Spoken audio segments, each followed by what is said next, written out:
Come on up, Mike. Mike Ryan. Good to meet you, Bob. Pleasure to meet you. All right, this is Mike Ryan. He's captain of Delaware County. Right now he's working in 16s. More importantly, he spent a number of years leading our elite SEAL teams for the U.S. Navy. He's got a presentation on building elite teams. Please welcome. He's not too sharp, dude. Well, We're going to go over one tools. yeah, please welcome Captain Mike Ryan.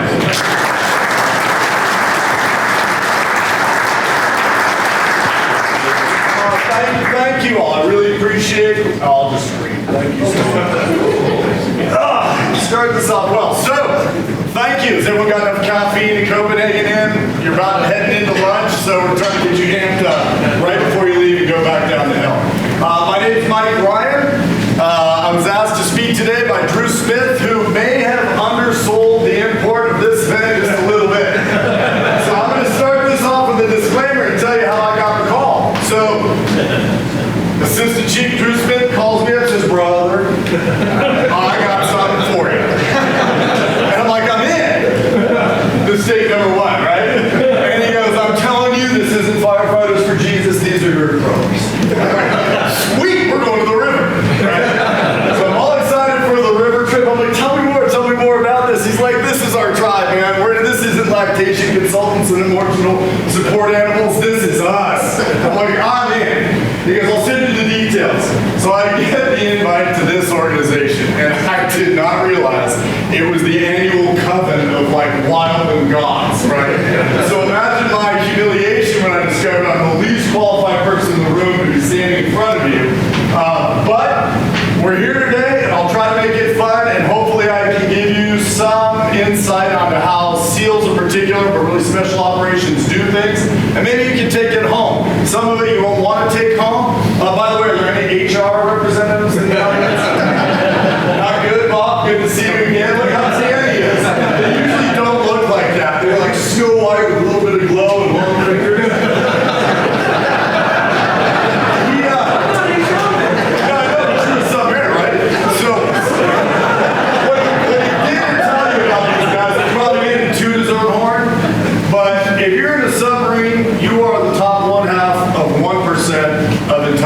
Period that we recruit.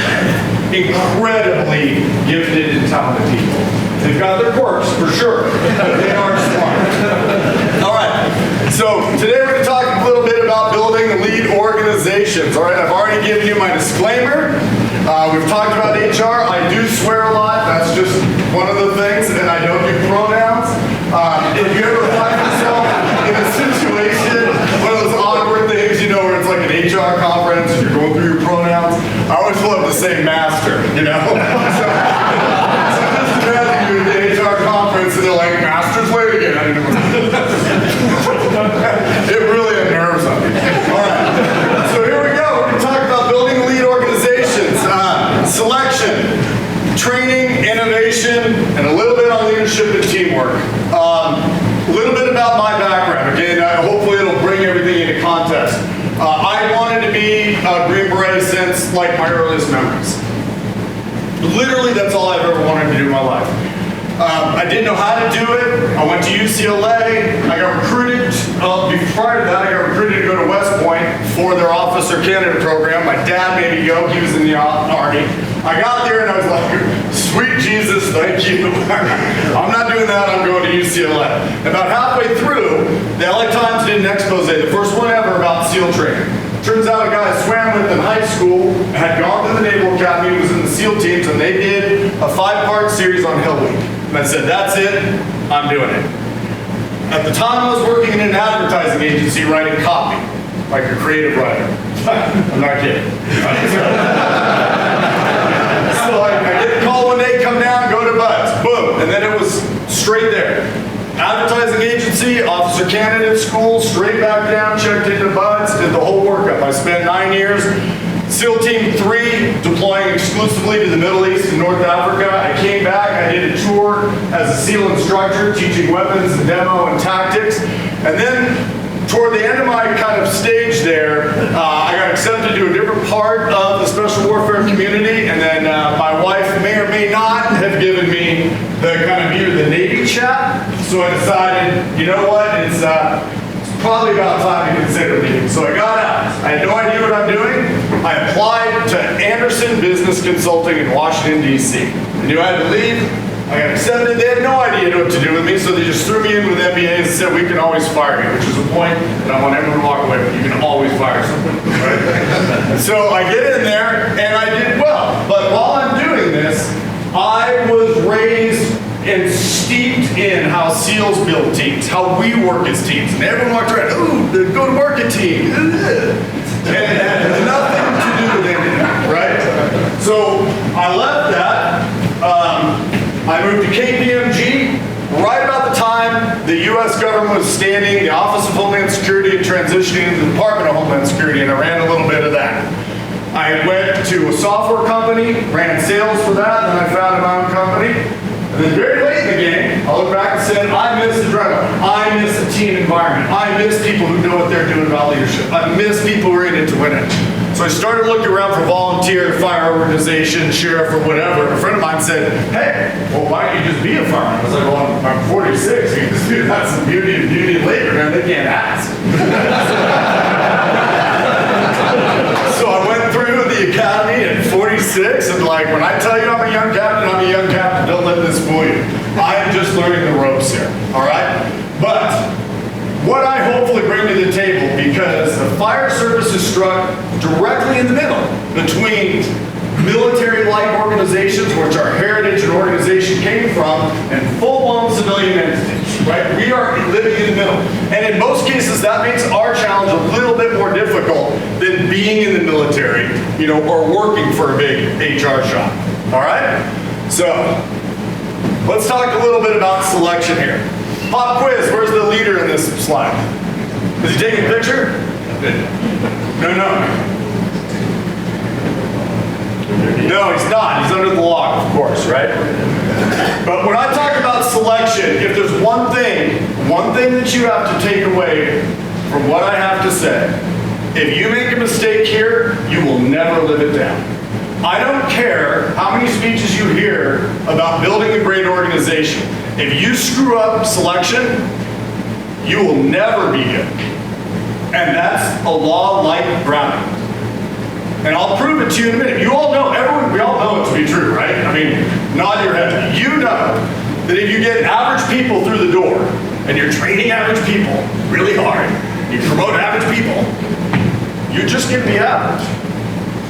And everyone knows that. But sometimes that thought process doesn't materialize and find itself back down into the organization. All right? I'm going to tell you, this is the second thing I heard when I crossed the quarter deck at Lions.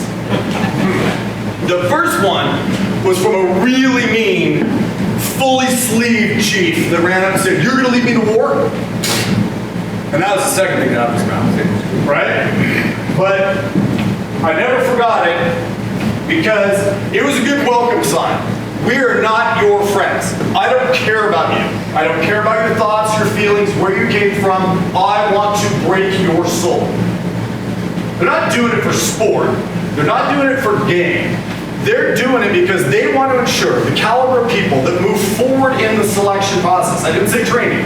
I said the selection process deserve to be standing with them when they get off a helicopter and run through the streets of Afghanistan. Does that make sense? All right, so let's talk a little bit about human capital. It's the only thing we have. It's the most important thing we have. You can't recover from this mistake. And let's talk about it a little bit. The military does it. We know sports teams do it, right? And in the private sector, if they're winning, they're doing it better than you can even imagine. In fact, there's a ton of lessons learned to be gleaned from somebody in the private sector. New England, if I take Brady and Belichick, and I pick their team, are they going to win the Super Bowl? I mean, really, if I said, hey, look, it's got to look like the UN, they got to be best friends, is that their job? Like, no, it's not. No, it is not their job. They pick people for their mission, their culture, and their team. They identify as patriots. They don't identify as Packers. They're in it. They're in it. All right? Take a look at Google. Do you know this? To even send your application in, I know this, you had to have had a 3.5 or better in your college transcript. That's just to even kind of start. Maybe Google. I mean, that just goes to show you that they're saying there is a minimum baseline brute intelligence that we're looking for in this organization before we start to select you. If you had any exposure to how Google's hiring process works, how they recruit, they are predatory. And they want the smartest, most badass, aggressive engineers you could possibly imagine. And what are the results? It's unstoppable. Same thing with Amazon. They are not messing around. You remember when Amazon sold books in Seattle? Okay. Amazon has, annual revenue that's bigger than most countries.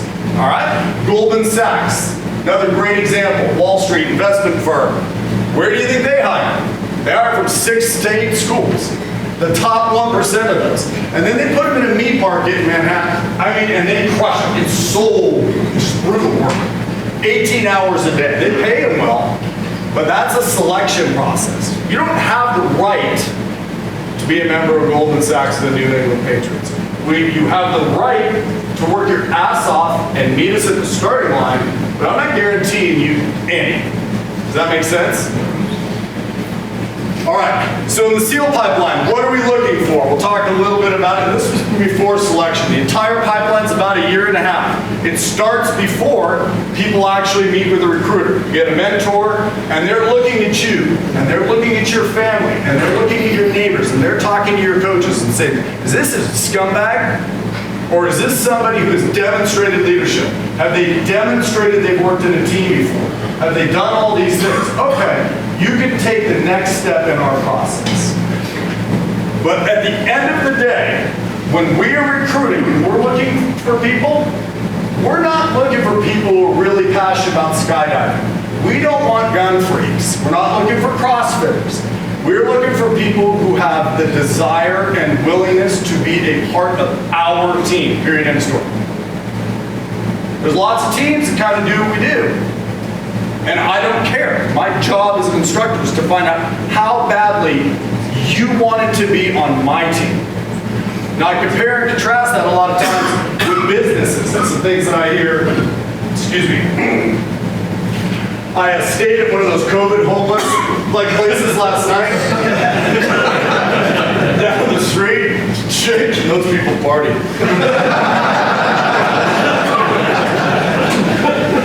So at the end of the day, we're looking for extreme dedication. And we put them through a series of challenges before you even get through the door. I said the entire training process is about a year and change. What most people hear about is BUDS. Basic Underwater Demolition / SEAL Training. All right? That is 26 weeks. Now, what everyone hears about or what you've seen the videos about is called Hell Week, right? That's 5.5 days continual movement in hypothermia. They say you get 4 hours of sleep. That's total crap. And it is the most brutal, soul-beating thing you've ever done. Give me an example. We recruited the best of the best. I'm talking Harvard undergrads, Olympic athletes, MMA, jiu-jitsu gods, people who were world-class in chess. Okay, come on, start. So you put through a class of, the chess thing's no joke. I'll back up on that. We were confused, and the Navy dictated and said, you're going to launch 4 more SEAL teams. We said, impossible. It has 80% attrition. It's never going to change. We're not going to change our standards, ever. They said, well, you're getting 4 more SEAL teams. We said, okay, well, the only way to do that is fill the top of the funnel. So we hired McKinsey. We spent $10 million. They went back and they looked at every single person who made it through SEAL training. They found what is in common. What do these people have in common? Psychologically, where are they from geographically in the country? And they put a profile together that they went out and said, hey, these are the kind of people that we want to recruit. So one of those findings happened to be chess, a proficiency in chess. I did not have that. But another trait that they found was like kind of a I'll call it deviance or a little bit of mischievous. And I had a lot of that. So it was a really good thing. But what we're looking for when you put them through that process, back to Hell Week. 165 started. 5.5 days later, 11. 11. And we're good with that. Those 11 are exactly the 11 we want to move forward. Not one of the other ones did we want. We didn't make the decision. They said I quit. We tested them, put them through it. They said I quit. They hung up their helmet. I didn't do that. So they didn't want it better. They did not want to be on my team better. All right? So what we're looking for, and what we're ultimately, as an organization, trying to build is generational excellence. The kind of environment and organization where you can't fail. Your people are too good. They're too motivated. They're trained too well. That the OODA loop, the feedback loop keeps going and keeps going. That's what we're looking for. I'll give you a real quick couple history lessons to prove this point. Okay. D-Day. Everyone's seen it, right? Saving Private Ryan, you go across the beach. Just a swag. How many of those people were combat veterans? Very, very few. They would have taken combat veterans and put them there. They were stopped. We couldn't stop. They had to run all the way to the base of the cliffs. It was a one-time, one-shot thing where the whole kit was lost. All right? That was only through selection and training. That instinct to keep running was put into somebody, but they had to have the raw capability to carry it forward. All right? So we're looking for a mindset, and that's all we're doing with our selection process. All right? When you get to the point where you have done a superb job in selection, you're in it to win it. You're training people hard, aggressively, unforgiving. You incorporate lessons learned from the real world. They come back. That machine's going to keep spinning, and it's going to pump out a product that's unrecognizable years from now. I will tell you, if you talk to a SEAL or a Green Beret or somebody, Delta Force guy, SEAL Team 6 guy, and they've got out, they go back to that command 18 months later, it's not even recognizable. They are so much better in 18 months because they have that feedback loop. All right? So if I had some observations, particularly when I'm talking to people that are in a non-paramilitary organization, this is what I would recommend. Regain, and I mean regain, like open the door, flashbang in, close it, like complete obliteration of your selection process. You cannot ever bounce back from it. Somebody tells you, I can't do that, it takes too long, it's too difficult, we wouldn't be allowed to do that, it's too expensive. So the number one thing is, okay, how expensive is it to get a toxic person on the team who's off on I habitually and who sues your department because they weren't treated you? How much does that cost? Now how many are two of those? How many are 9 of them? That bill adds up. All right. Robust selection process prior to the application. All organizations have an ability to do this, and I strongly recommend working with whatever apparatus legal that you have to find ways to pre-select, down-select prior to the official application. All right? Performance standards. Ruthlessly defend. We don't forgive those at all. I don't care how much you like somebody, it is what it is. And the minute you start to erode that, the entire organization is going to feel the effect. And if it's one thing, it's going to be another. It's just like working with kids. You know, you give a little inch, you know, those little buggers are going to get in the cabinet and steal everything, right? Probation. We are truly unique in that we, collectively, have a probation-like thing that is unique. Civilians really don't have that opportunity. They don't have somebody unless it's an internship. But that is our opportunity to take somebody apart and look at them under the microscope and say, do we need them to be on our team, yes or no? All right? All right, so training, same thing. Where's the officer in this? Is he taking a picture? Like, no. Absolutely not. All right, this is another great quote, true quote. And I'll explain the story. So during Hell Week, they do this thing called surf torture. They put you in the water, and it's February, and they just say, lay down in the water. We're staying here until 35 people quit. There's a line of like 160 guys. And you stay there, and then you don't know where you are, and you're just like snot coming out of your nose, and like the whole thing. They back up, ambulances into the water, and the doctors come out, what's your name, where are you, what's your name, where are you? So we're all that, and we're all sitting there, just and we look up, and the commanding officer came out in whites, his whites. And he had a bullhorn. He's like, gather around. And he waded right into the water. He's like, listen to me. This right here is the job. This is as good as it ever gets. It's not sexy, it's not fun, it's not cool, it's just brutal. You people sitting here going through this, you are no less a man. If you sit here and go, seriously, like this is my job just to freeze my ass off, you are no less of a man if you just leave this and get a better job. Everyone's like, yeah. You can hear guys tell them, I'm going to be a doctor. Dude, I'm going to be a dentist. So, then right after that pause, I'm like, just kidding. Shit. But that puts it into context for you, right? The boss came down, and he wanted to say, at your lowest point, it's going to get much worse from here. And it causes you to really self-reflect. All right, in the SEAL teams, we talked a little bit about the pre-training pipeline all the way through BUDS. You graduate from BUDS, you go to another 26-week program where all the advanced skills, parachuting, demo, advanced land warfare, underwater demolition, everything is covered. You get your trident and you check into a SEAL team. And then, boom. It's like you never did anything, the clock starts all over again. And why is that? Why does everything start all over again? Because now this is the team. That's the team. You were together for 18 months before you go to war. This is your team. And it doesn't matter how good your collective individual skills are if I don't know how you're going to apply them. Okay? So it starts completely all over again. We send people to individual training, we send people to team training, but at the end of the day, now in this part of the development, what we're looking for is how well that team operates. And we want them to get to the point, just like our organizations, where they really don't need to communicate that much. It's intuitive. I know what he's going to do. I can feel him close to me on my back. I know if somebody's shooting out that doorway and I go in, I know he's going left. I just know it because we've done it 10,000 times. So the importance of training, and I know we've all talked about it, really just can't be overstated. All right, so why do we train?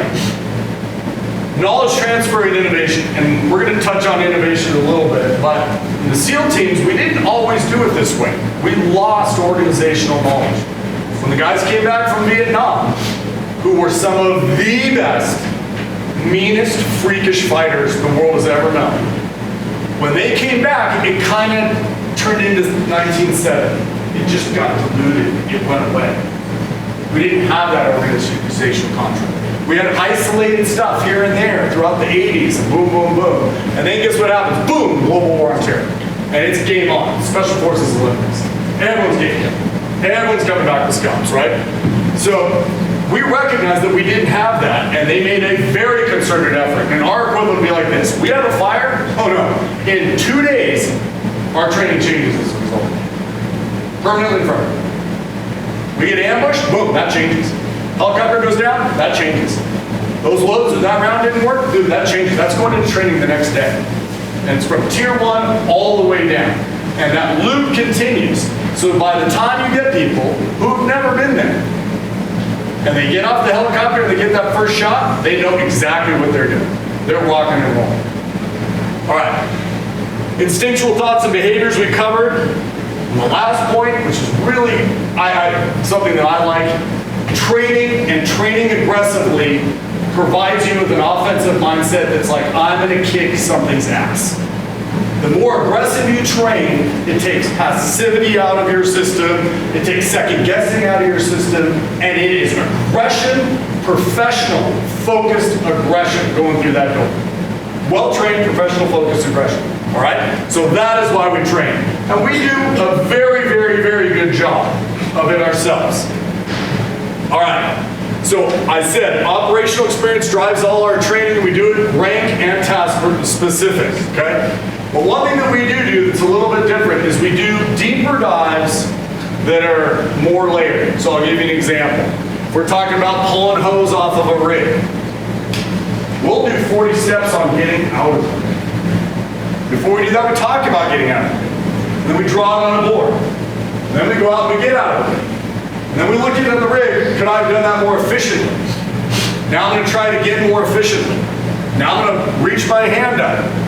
Again, again, again, and again, and again. We don't go straight to testing. That's the end result of our product, right? We start with iterative, deep dive training blocks.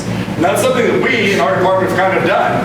And I think it's worked pretty well. We're going deeper for a longer period of time and breaking up our skill sets a little bit better than just doing, hey, we have, medical one day and this the next day, and then we're doing 40 minutes of this, and then ropes tomorrow. And, a deeper dive, people retain a little bit better. All right. When a SEAL team gets through and you're ready to deploy, they put you through a final exam, it's called an ORE. They'll task you with a mission, you're put in isolation, they take your cell phones. They have, meanwhile, for the last 8 months, have been building a target. And they're game on, ready for you. And it is real world. And you do this complete mission, and they're grading you the entire time. And you get a pass-fail to go overseas and deploy. And if you miss that, you're not going anywhere. It's absolutely like almost a career ender, to be honest with you. Right?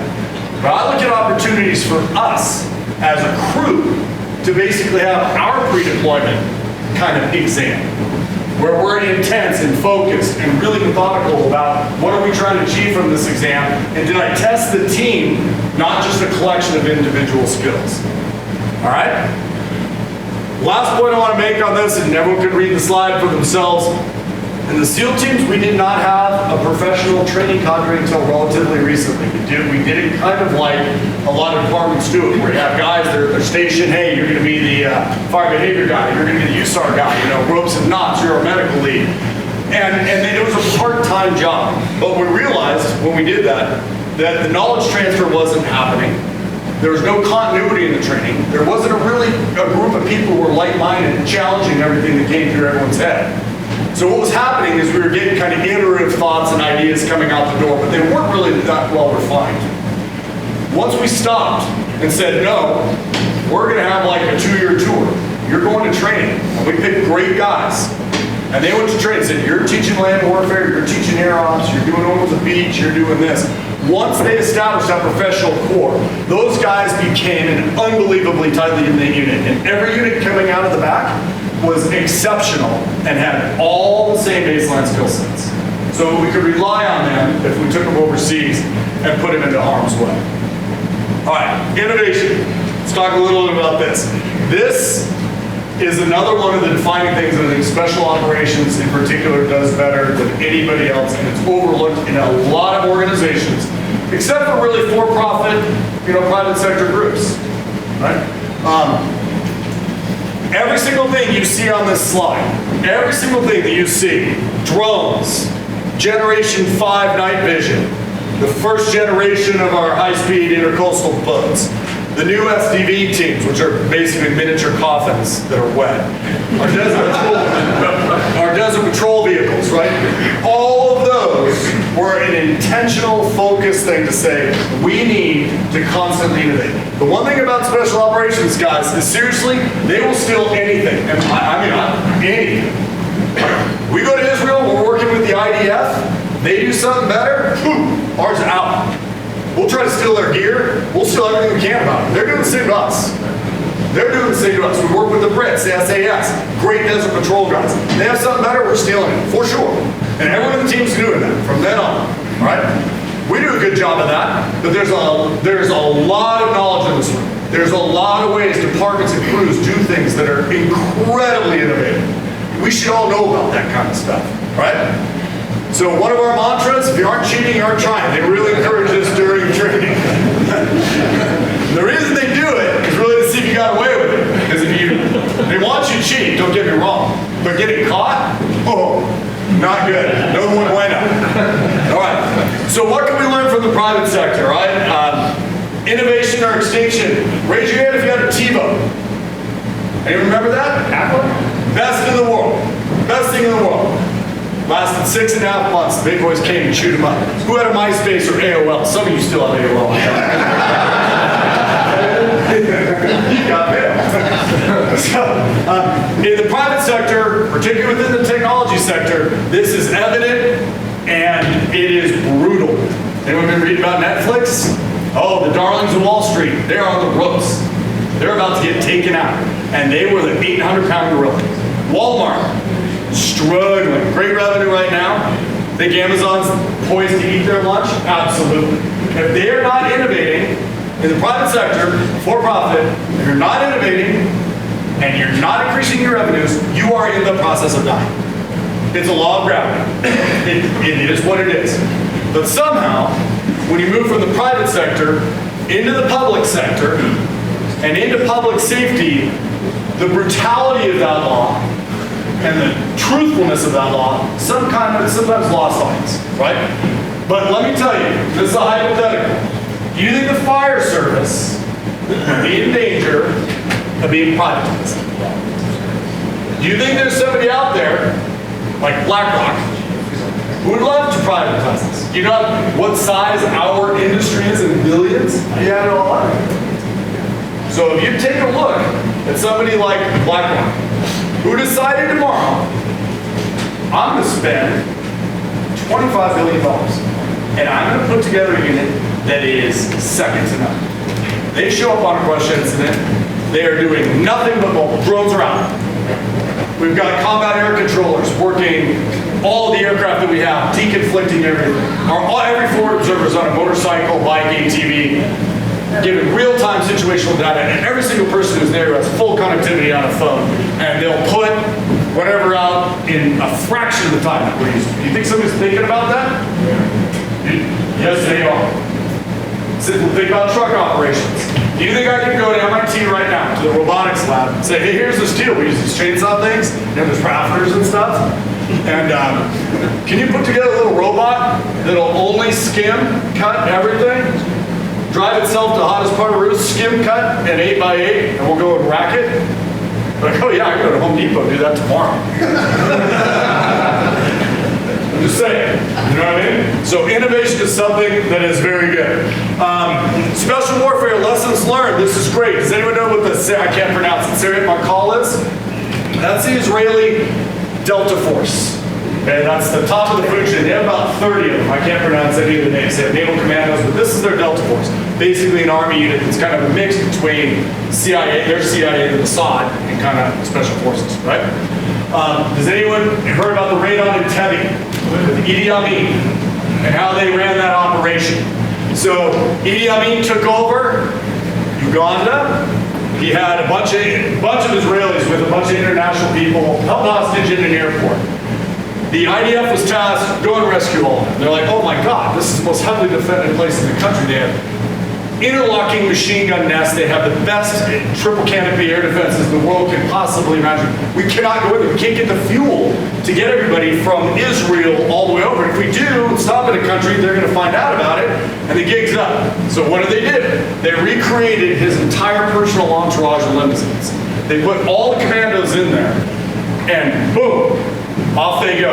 Plane landed, they had matching tail numbers, Mossad was on the ground working with it, the commandos pulled up, little flags flying, right to the front door, out, smoked everything. Only fatality on that happened to be Bibi Netanyahu's brother, his younger brother, the Prime Minister of Israel's brother was the only fatality on that raid. But the Israelis, because they are so small, and they are surrounded all the time with people who want to kill them, are forced to innovate, okay? Arafat, everyone remember Arafat? All right, so Arafat didn't sleep in the same place for like 7 years or something like that. When he was right across the border in the Green Line. The Israelis were always trying to kill him. Every day they're trying to kill him. You know, every day they're trying to kill him. And he had a couple bigwigs that were running his organization with him. The Israelis find out where they are. One guy was staying in a high-rise with his family right across, literally right off the water in Beirut, which was like basically like La Jolla, you know, if you bombed it for weeks. So the Israeli commandos figure out, all right, we're going in here, but this is behind the Green Line in the dark days. Like, you do not walk down the street and just, hey, we're here to hit you. So the commander said, we got to go in, we got to be under the radar. So how are we going to do this? So they paired up. And they said, all right, we got to go undercover as couples. So they paired people together, tall guy, dressed in Arab attire, specific for Beirut, and a woman. So they custom made their bras to hold grenades. And they got off, they got out of taxis, flagged them down in different parts of the city. They met in the lobby, went upstairs, boom, donezo. Right back out across the water, all right? So that kind of culture, that kind of innovation is something that I think that we could really learn from and really try to emulate. In Vietnam, there was a unit called MACV-SOG, and they were so far behind enemy lines that they were having problems because the enemy was figuring out that they could see the boot tread of American GI jungle boots. So he said, okay, what are we going to do? They called back to Virginia. He said, you know what? Skunk Works, DC, you know, the Navy Secret stuff, James Bond stuff. He said, we need to fix this problem. They said, oh, we got it. We're going to make boots with a flat sole that has the imprint of like a 5.5 Vietnamese barefoot. So we're walking. This is not a joke, guys. Except for like little feet with a perfect outline. You know, so I said, this isn't working. So what do we do? They went to the casualty centers in Saigon. They got something like 30,000 pairs of boots. And then they just pushed them out of helicopters all over Laos, Cambodia, Vietnam, and North Vietnam. First time people ever got shoes. There were little kids wearing GI boots everywhere. There were GI tracks everywhere. Right? It solved the problem. All right? And Grenada, when we had our first ever assault in Grenada, we had to raid a prison. Again, incredibly heavily defended. I mean, like Panama, like heavily defended, right? Delta Force was tasked to go in and get one of the governors, thought he was being held in this prison. So what did they do? They devised basically A-frame of death that had C4 shape charges on it that was flying on a helicopter that came, landed, boom, straight hole, they pulled away, and the next guy's roped all the way through. All donezo. But had they done that before? Like, absolutely not. But they knew that if they went at it conventional, they were going to take crazy casualties. And the good thing about Special Forces is we really don't do that part. We don't do sandbags in defense, right? That somebody else can do that. So anytime we have an opportunity to innovate within our department at a crew level or department level, it is well worth it. It yields unbelievable results. As long as you test it, you're measuring that outcome, and it's incorporated with other people. All right? Now I'll talk a little bit about leadership, all right? The leader in this picture, where do you think he is? Middle. It's this dude. Right there. Because this is the 5th day. This is all you do the night before you get secured, basically. You just hypothermia, pass out, hypothermia, pass out. But it's so cold outside that the only warm place was in the middle, and he let somebody else do that. Do you think they remembered that? Do you think the enlisted guys remembered that I was going to quit? I was going to quit, and I got 15 minutes in there, and I'm good? Absolutely. All right? This is a great quote. This is a real quote.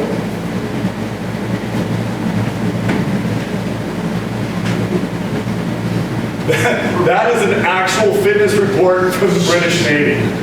The Brits don't mess around. They're not politically correct, right? So you absolutely, positively don't want to be that guy. Question, where's the leader in this one? Rhetorical question, right?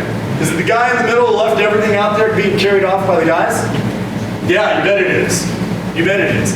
Do you think the guys on the left and right of him knew that he left everything out there?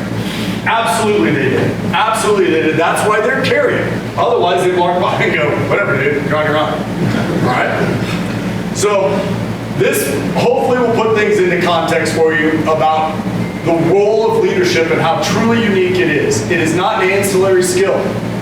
It is its own skill. It's the only job. The Naval Academy, this is their mission statement. To graduate leaders dedicated to career of naval service. It didn't say anything about boats, or submarines, or jets, nothing. Their only job is to graduate leaders. The Military Academy, educate, train, inspire to be a commissioned leader. They're not talking about armor, they're not talking about anything like that. The Air Force produces the nation's best leaders. All right? Marine Corps, lead the fight. Rangers, lead the way. You get the point. All right? So let's talk a little bit about leadership. All right? It's helpful sometimes to define what it is and what it isn't, because sometimes the boundaries between managing and leading gets a little bit blurry. All right? The instinct to step forward and assume responsibility and leadership, and the willingness to be accountable for the actions of others can't be taught. You guys agree with that? If I asked you to raise your hand, you had to do two things. You said a leader's born or made. It's kind of like, like a 50-50 kind of thing. And I agree with that. I agree that it is 50-50. But I'll tell you one thing. That willingness to accept responsibility, to volunteer for the role of leading can't be taught. It was taught by your parents and your school and your community. You learned that by about 15, or you didn't. And that's one of the challenges that we collectively, I think, are facing, kind of with some of the people coming up, some of the young people coming up. They haven't had that expectation superimposed on them. I think it's a challenge every now and then. All right? Leadership's just having a plan to get people from point A to point B. All right? So if I tell you that you've done a leader job, and I ask you, how do you know that you were leading and didn't manage? What's one of the definitions? What are some of the ways that you know you've been leading and you just didn't manage? I mean, honestly, I said you're in charge. How do you know that you're leading and not managing something? Still being done without you being there. Still being done without you being there. How about, is it new? If not, but for me, who saw something, assembled a team, built their skills, and moved them from A to B, that's leading. If I've been given the end goal, and I have to maintain stasis, what's that? That's kind of managing. So if you have somebody, if you've been leading this effort, it's probably good if they could say, oh yeah, I have. See that SOP? See that piece of gear? See that organization? See this planning process? That didn't exist before. And this team did that. This is a good quote from one of kind of my favorite officers. I was fortunate enough at SEAL Team 3 to probably have 3 successive commanding officers that were the best, I think, officers the military's produced in recent history. One of them was Admiral Bill McRaven. Has anyone seen the speech he did for Major Ed for the University of Texas? Yeah. He's the guy who was tasked with killing Bin Laden. As soon as we knew his name, another admiral, Eric Olson, said, kill him, here's a checkbook, get it done. Eric Olson, by the way, if you've seen Black Hawk Down, when the helicopter went down, majority of those guys went down. One SEAL captain and one SEAL senior chief went from that stadium through all of downtown, taking fire the entire time and got it to the launch site. Now that is badass. That's the guy who was leading United States Special Operations Command and tasked Bill McRaven, who was in charge of basically Delta Force and SEAL Team 6 at the time, kill that guy. And I don't care what you have done. Last guy was Harwood, Bob Harwood. Bob Harwood came out and trained us. How many people were there for that? Chief, I think you were there for that. He's hysterical. He's very mean. Like, he's really, I'm not sure I can really just really nail it. He's got a scar from like the top of his face down the side from getting stabbed in the face when he was a kid in Iran. He's super mean, and he's just like a glutton for pain. He came out and trained us once, but he was one of the most spectacular, when you talk about aggression and training, like he imparted some absolute skills on us, right? This is one of my favorite quotes ever. Combining people skills with a drive to kill the enemy, right?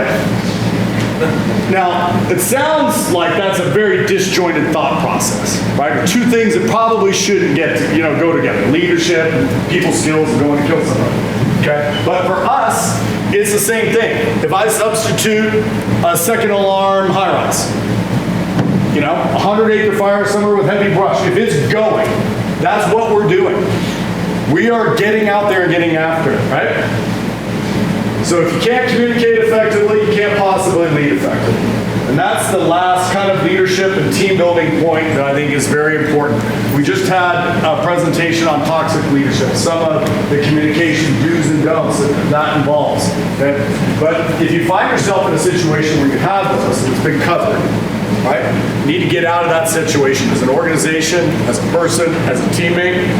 You need to extricate yourself from that situation. All right.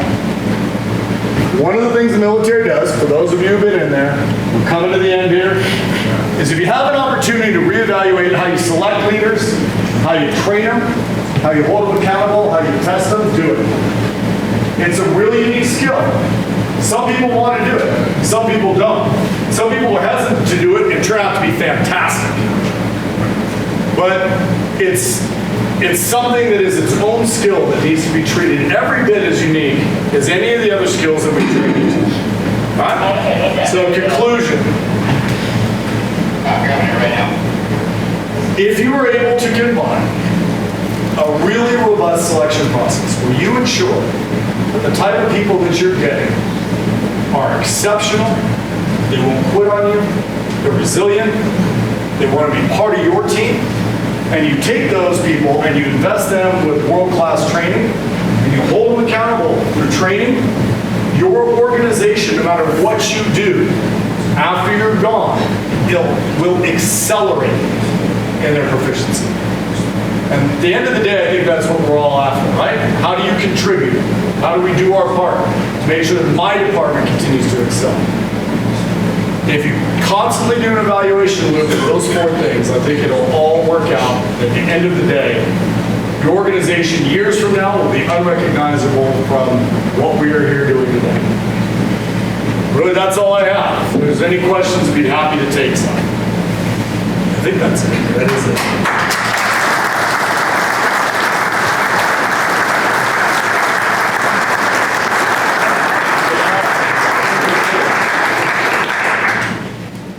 Does anybody have any questions? I got a question.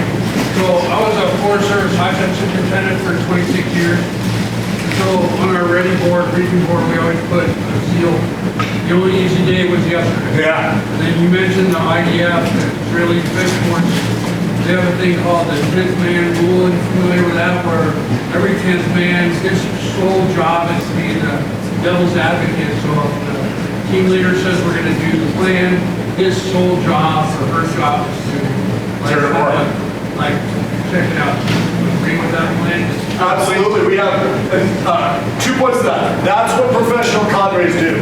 Professional training cadres do that. You have an inherent sanity check flowing around that. I know that they do that in their intelligence world. They do it in their political process.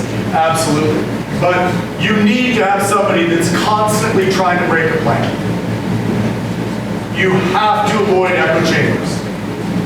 You'll just plod along together like little sheep if you continue down the echo chamber route. And the Israelis are very good about that. By the way, did you know you almost killed me this morning at breakfast? No. Well, I saw you. I was going to talk to you. That's how you play with your things. I do recognize it. So, for those of you who haven't seen it, if you want to see what their real world life is like right now, there's a television show called Fauda. If you haven't seen it, Netflix or Amazon, watch it. If you can watch it and your blood pressure doesn't get almost like strokey, you're a better man than me. Absolutely. What was it called? Fauda. F-A-U-D-A. Fauda. It's fantastic. Any other questions? Mike, I just want to tell you, I've never mentioned it before, but thanks for your service and a great presentation. Oh, thanks for your support. Come on over here, we'll get a picture real quick.